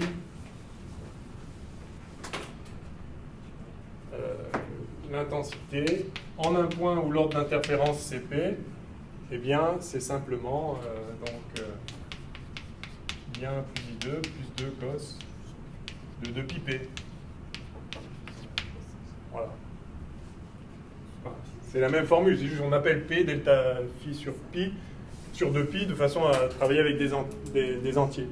Donc le premier ordre d'interférence, enfin, l'ordre principal, c'est quand les deux sont en phase, P égale 0. Le premier ordre, c'est P égale 1. Deuxième ordre, P égale 2. Enfin, des fois, on parle comme ça, on parle d'ordre d'interférence.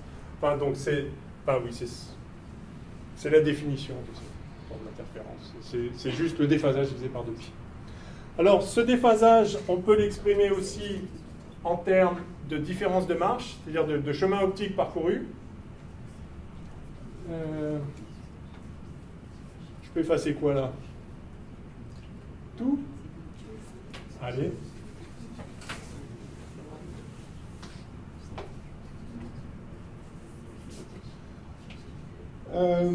Que vaut phi 1? La phase de l'onde 1. On a dit que c'était oméga t moins K1 scalaire R, hein, au point M, plus un phi 0 qui était le phi 0 de l'onde. D'accord? La phase pour l'onde 2, c'est oméga t moins K2 scalaire R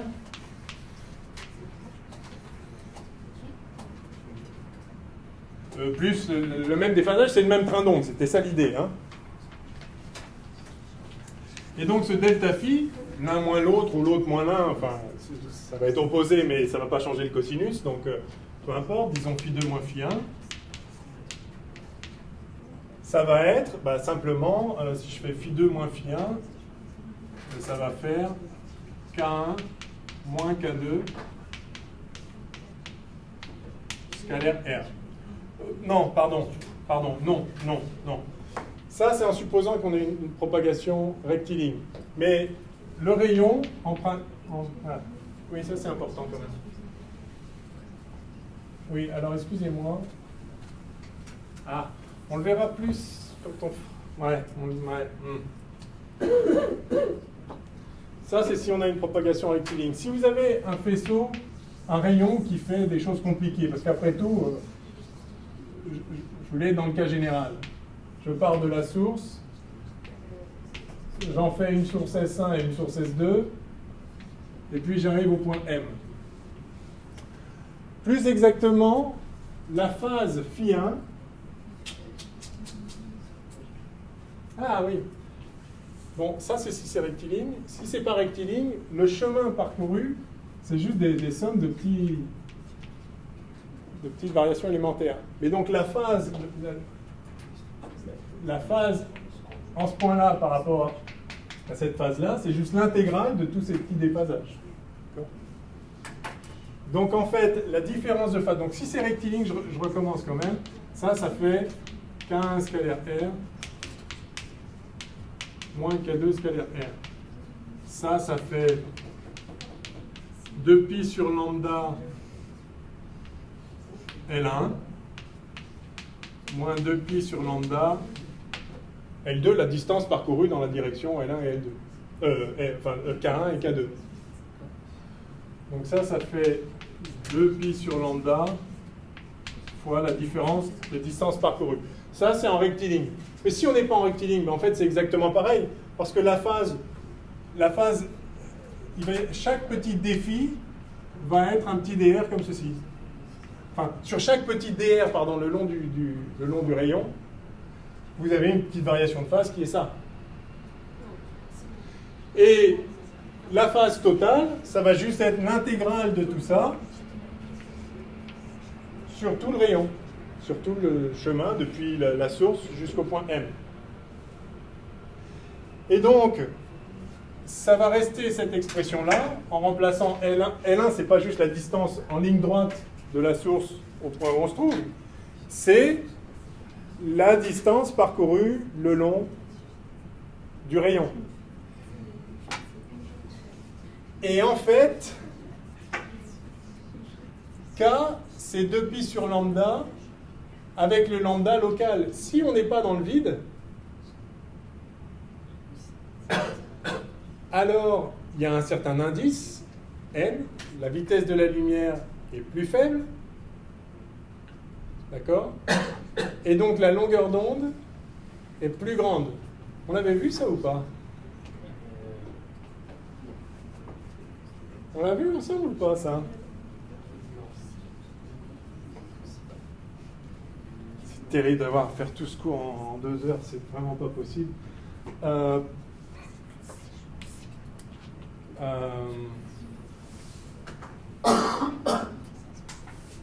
La fréquence d'une onde lumineuse, elle est ce qu'elle est. Et elle reste la même, quel que soit le milieu de propagation. Pourquoi? Parce que, comment se propage la lumière dans le vide? C'est simple, il y a une oscillation et une certaine pulsation. On a vu l'équation d'onde dans le vide. L'onde se propage à une certaine pulsation et elle a une longueur d'onde, lambda, qui vaut donc C sur nu, c'est-à-dire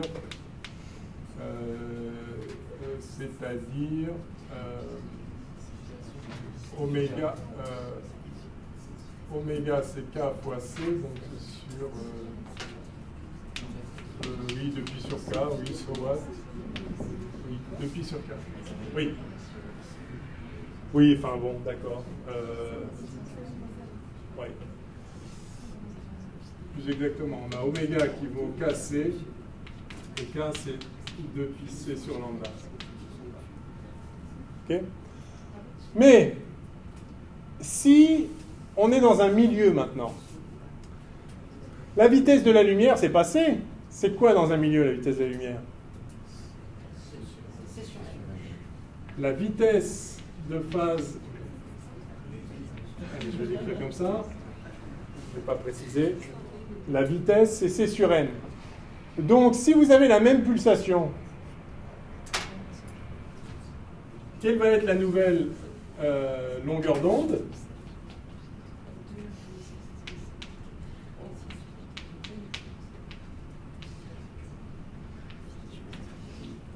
Un lambda, yes? Donc, hein, je remplace la vitesse ici par la nouvelle vitesse.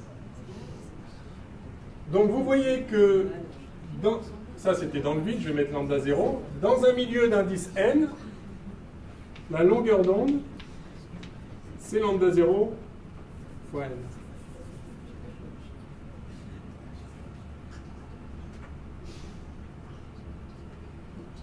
Ah non, c'est plus court, oui, lambda 0 sur n, c'est ça.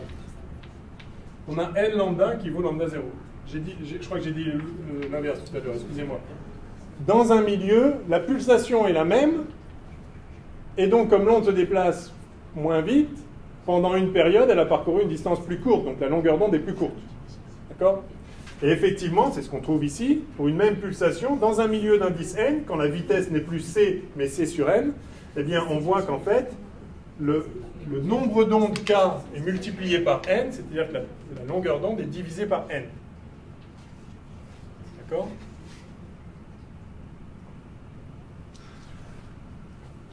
En tout cas, k est multiplié par n, on a dit. Donc ce k1, dans un milieu, ça devient k1 0, k1 vide fois n. N k1 vide. Et puis l'autre, c'est donc n, n1, n2, k2 vide, scalaire R. Est-ce que vous voyez ça?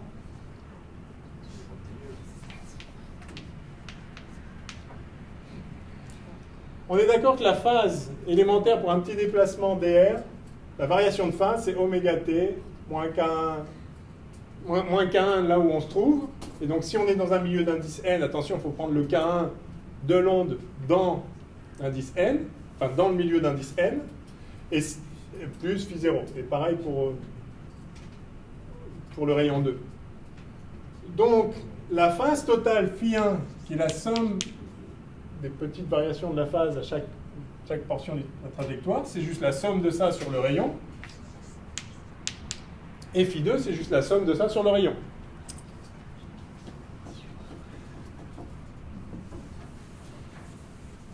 Mais il se trouve que...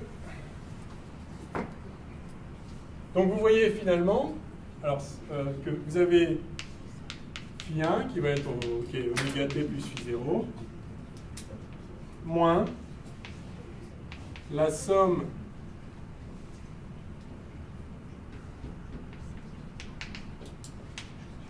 de n k dans le vide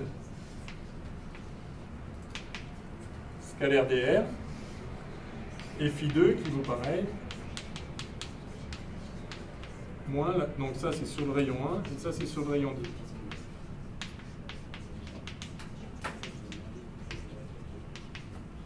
Et bien ça c'est le chemin optique défini par Fermat, la somme des n fois la longueur parcourue. Si je sors k vide d'ici, je vais avoir, donc ce n en fait est transformé en n fois l. C'est l'intégrale de n dl. Vous vous rappelez la définition du chemin optique entre A et B? C'est la somme de n dl de A à B? Non? Dites-moi. Oui. Merci. Vous vous rappelez pas? Si. Bien voilà la raison en fait. Pourquoi cette grandeur est pertinente? Parce que c'est elle qui gouverne la variation de la phase le long du rayon. Si on est dans le vide, C'est juste la longueur du rayon. Et donc, si vous faites un grand trajet, vous avez une certaine phase. Enfin, pour chaque augmentation dl du chemin parcouru, vous avez une phase qui bouge de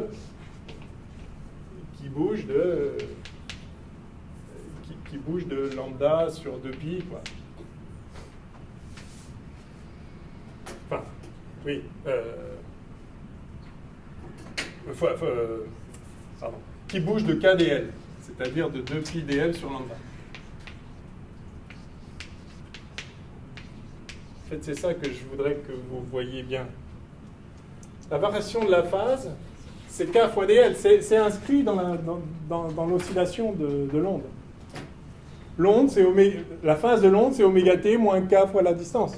Donc, pour une petite variation dl de la position, vous avez une variation de phase qui vaut k fois dl. Mais k dans un milieu, c'est pas le k du vide, c'est pas 2pi sur lambda 0, la longueur d'onde dans le vide. C'est n fois ça, ce qu'on voit ici.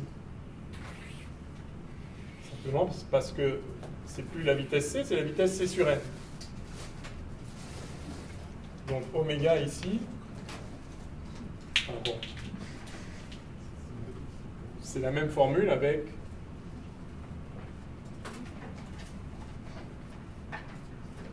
k qui vaut nk. Ok? Non? Oui? Non? Non. Si! Bon. Donc, pour un petit chemin dl, la phase bouge de k dl, et k, c'est n fois k0, où j'appelle k0 le nombre d'ondes de la lumière en question dans le vide. Donc finalement, si j'intègre la phase du début à la fin, j'obtiens l'intégrale, il y a k0 qui est une constante qui sort, et j'obtiens l'intégrale de n dl. C'est ça qu'on appelle le chemin optique. C'est ça qu'a introduit Fermat dans son principe de Fermat. Vous vous rappelez, la condition, enfin, ce qui dicte le chemin suivi par la lumière en optique géométrique, c'est que la lumière suit le chemin optique le plus court. Et on peut interpréter ça comme... C'est pas le plus court, c'est qu'un extrémum. Qu'un extrémum. Mais localement, c'est le plus court. Enfin, il y a des cas. Oui. Dans tous les cas qu'on a vus et qu'on verra, c'est le plus court. C'est-à-dire que c'est le temps le plus court. Ouais? Bon, tout ça pour dire que la différence de phase en un point M pour les deux rayons, c'est k fois la différence de marche. K fois la différence de marche. Yes? Alors, je vais reprendre là.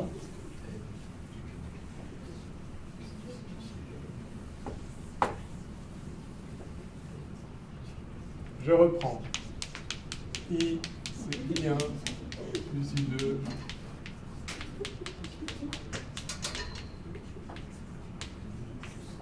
Voilà. Ça, c'est complètement général. Et on a, par définition, P qui vaut delta phi sur 2pi. OK, ça, c'est l'ordre d'interférence. S'il est entier, on a un max. Si il est demi-entier, on a un min de l'intensité. Très bien. La question, c'est comment calculer le déphasage?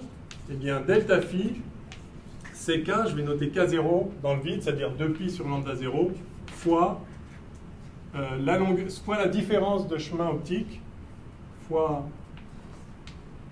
L1 moins L2. Je vais le mettre comme ça, tiens, pour indiquer que c'est le chemin optique. Donc ça, c'est le chemin optique parcouru le long du rayon 1. Et ça, c'est pareil, le long du rayon 2. Yes? Ce K0, c'est donc 2pi sur lambda. Lambda 0, longueur d'onde dans le vide. Peut-être que vous n'aviez pas réalisé, mais à chaque fois que la lumière change de milieu, elle change de longueur d'onde. Hein.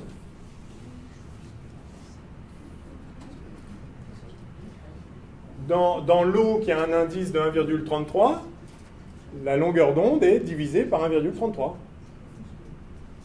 Donc la longueur d'onde du rouge dans l'eau, c'est pas 0,8, c'est 0,8 divisé par 1,33. Micromètre. Ok? Donc 2pi sur lambda 0, L1 moins L2.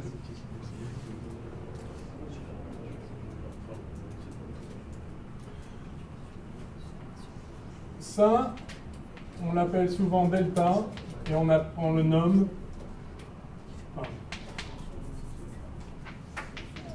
la différence de marche.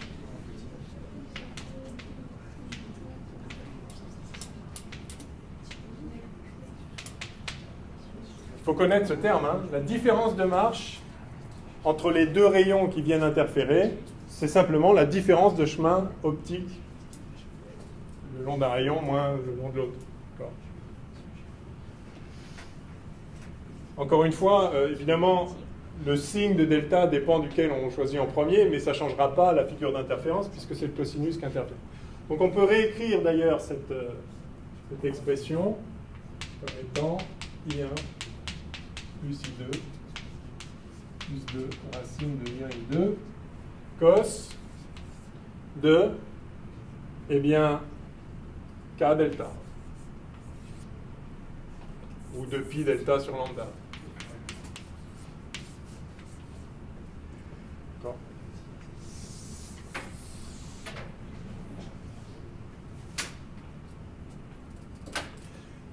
Et donc, l'ordre d'interférence, delta phi sur 2pi, on peut encore l'écrire delta sur lambda. Et ça, c'est assez parlant.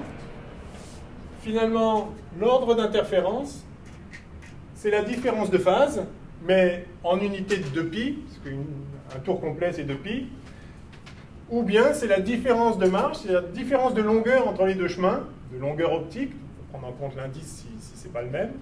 C'est la différence de longueur entre les deux chemins rapportée à la longueur d'onde. D'accord ? Donc si la différence de longueur est un multiple entier de la longueur d'onde, eh bien ça veut dire qu'on est revenu en fait, à chaque fois qu'on se déplace d'une longueur d'onde, on revient au point de départ dans l'oscillation. Et donc on a bien un ordre d'interférence entier, et donc on va avoir une interférence constructive, on va additionner les amplitudes, et donc avoir Imax. Par contre, si on s'est décalé d'une demi-longueur d'onde, plus un nombre entier de longueur d'onde, si ce nombre-là est demi-entier, eh bien on a des ondes en opposition de phase. Donc opposition de phase ou opposition de position, c'est pareil. Voilà. L'ordre d'interférence, c'est ça qui va piloter la figure d'interférence à travers ces formules-là. Et pour finir, oui, si I1 égale I2, je ne suis pas allé au bout tout à l'heure. Si I1 égale I2, on a une visibilité de 1, c'est-à-dire que I min égale 0. Et Imax, que vaut Imax? 4 I0, effectivement. Voilà, si on appelle I0 l'intensité d'une source. Imax, c'est 4 fois l'intensité de chaque source. Et pas 2 fois. S'il n'y avait pas d'interférence, si ce terme est jamais nul, mais s'il varie 10 puissance 14 fois par seconde, on ne voit rien. Et donc ce qu'on voit, c'est une intensité qui est juste la somme des deux intensités. C'est ce qu'on voit toujours si on allume 2 lampes, il y a 2 fois plus de lumière que si on allume qu'une. Chacune a la même intensité. Mais si ça interfère, eh bien il y a des endroits où on a beau faire allumer, enfin on a beau faire arriver 2 fois la lumière, l'intensité sera nulle, strictement nulle. Et il y a d'autres endroits où ce ne sera pas juste le double, mais 4 fois plus. Quelle heure est-il? L'heure d'une pause ou... Ça fait 2 heures, donc on est pile poil. Bon, bah c'est pas si mal. Hein. C'est... Ouais, bon. On fait une petite pause courte. On fait l'exo des Fandium. 2-3 fioritures et on attaque la diffraction. Yes? Allez.